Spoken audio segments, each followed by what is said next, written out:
Hello, I'm Devin. Welcome to my YouTube channel where I talk about using analog productivity tools to support the work that you're probably doing in the digital space. Today, this might be the end of my Getting Things Done in an Everbook course. And I want to talk about capture methods. You see, using Getting Things Done only works if you're very disciplined that when a thought enters your mind that you think deserves more attention, it goes somewhere where it will find its way into your system. The system breaks down when you continue to have those thoughts. You are being reminded of things that are important and they are not getting to where they need to go. And so, really, I'm calling it step zero in your getting things done setup is to create these capture methods. And I know this course is called Getting Things Done in an Everbook, but we're going to look beyond the Everbook because there are many circumstances where to get that thought down somewhere, the Everbook is not the best tool. And so here's a picture of your brain when this is how you know it's time to get started with getting things done, and it's time to figure out some capture mechanisms because you've got way more on your mind and your brain is unhappy. Okay. Capturing at your desk. So, real talk, these are photos from my desk. This one on the left, I have the top shelf is my in basket. It's kind of dusty. Uh, but I have several different kinds of paper here. There's big white sheets on the bottom. Those you've seen become my folders. And then I tear pages out of old notebooks. Since I have an Everbook, I have all these old notebooks that I'm never going to use. So I literally tore the covers off and separated the pages out so I can use those pages individually. And then if I'm at my desk, I also have my Everbook. And so I have my blank pages bundle. And I can always grab from there.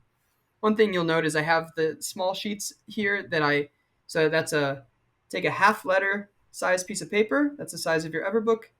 And then cut that into four. Boom. I got little tiny notes. Uh, if I get something comes up, scribble it on there, drop it in my in basket. It's in the system, ready to go. So at your desk, pieces of paper, ready to rock. On the go. Now we got to think an Everbook.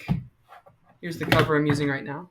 An Everbook is not little, right? There's a lot of circumstances where you can't have something like this with you. So what are you going to do? Well, get a pocket notebook. I pulled up three that are pretty popular that you could consider. On the left is Leuchtturm. I love Leuchtturm. I've got a new A5 right here that I haven't opened because I use an Everbook and I don't know what I'm going to use this for, but it was a gift. They make a pocket size A6. They make it in the thick hardcover, and they call it the Jot Book, the really thin, soft cover. Yeah, I've always been very impressed with their stuff. Field notes in the middle. It might be the most popular pocket notebook. And then Moleskine. I don't know how you're supposed to pronounce it, but that's them on the right. They also have a series of pocket notebooks, hardcover and softcover, and these are the ranges of prices if you're going to go with one or the other. Just to note, the field notes, it's a pack of 3 notebooks that you're getting, so $5 per little notebook. And the same usually, I think, goes for other small soft covers. If you watch David Allen's content, I don't know if he still uses it, but there was a time where he had a wallet that had notes or a little notebook kind of sewn into it. It's really cool. Now, I can't find that product available right now. I don't know where to buy it. But if you go on Amazon or Walmart or a lot of places, you can find wallets that are designed to slip in one of those field notes notebooks. And so I don't know if it comes with an initial field notes. You might, but regardless, the prices I'm seeing are about $30. And presumably that comes with a tiny little pen. Now, on your phone, right? I don't know about you, but I always have my phone with me 24/7, roughly. And these are super useful. I have an Android, so I'm using Google Keep. If you have an iPhone, you might be using Apple Notes. Doesn't matter what you use really, as long as you have something on your phone that you can record thoughts into. Now, this is, I say, on your phone and in the car, right? One thing we can't do when we're driving is pull out a piece of paper and a pen and write a note, or at least you probably shouldn't do that.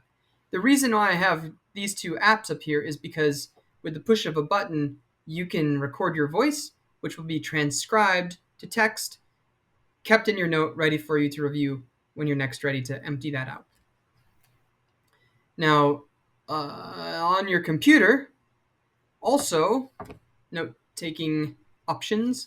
I have Windows 11 computer, so I'm using Microsoft OneNote's sticky notes. So this is the icon that's at the bottom of my screen. I can see it on that screen right now. It's always there for me.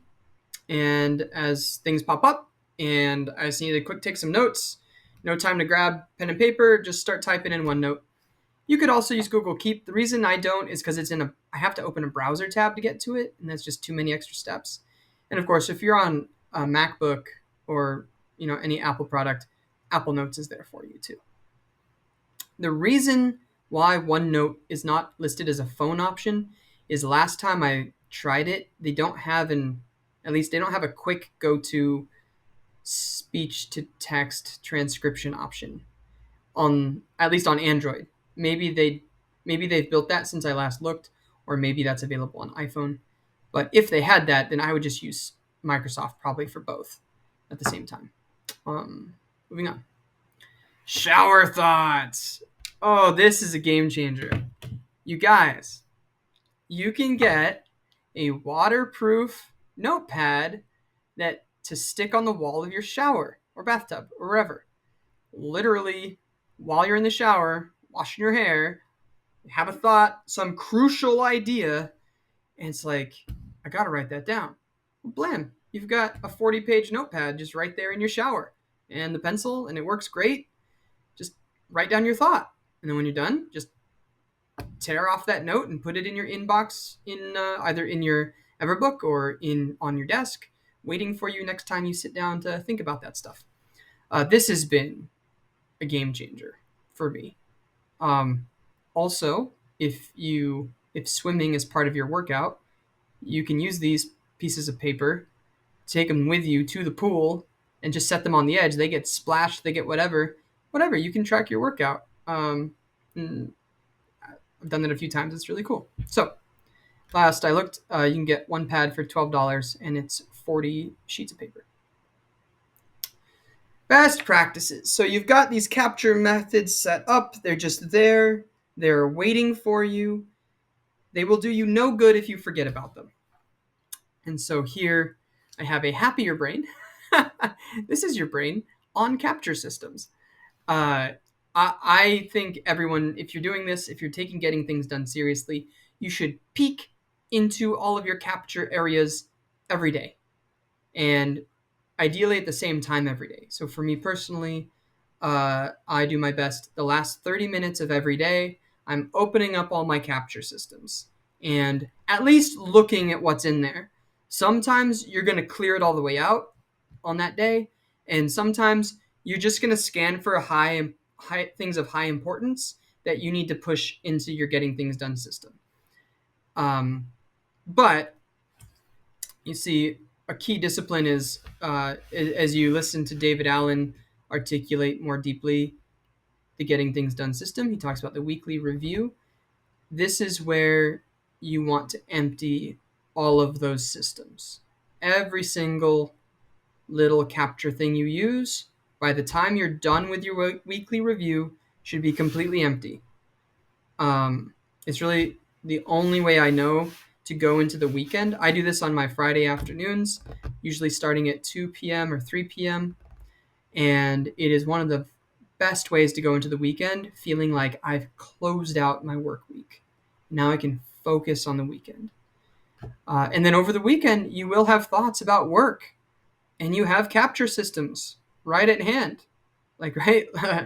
I can think of sitting at the dinner table on a Saturday night with my whole family, all my kids around. The last thing they want dad to do is to disappear and do any work. But what you can do is, if you've got my phone, I can very quickly Um, just step aside, record a voice note. It took 2 seconds. I'm done. Sit back down at the dinner table. Monday morning, it's waiting for me, ready to go into my system. So, set up those capture systems. Have a happy brain. Thanks for watching my video.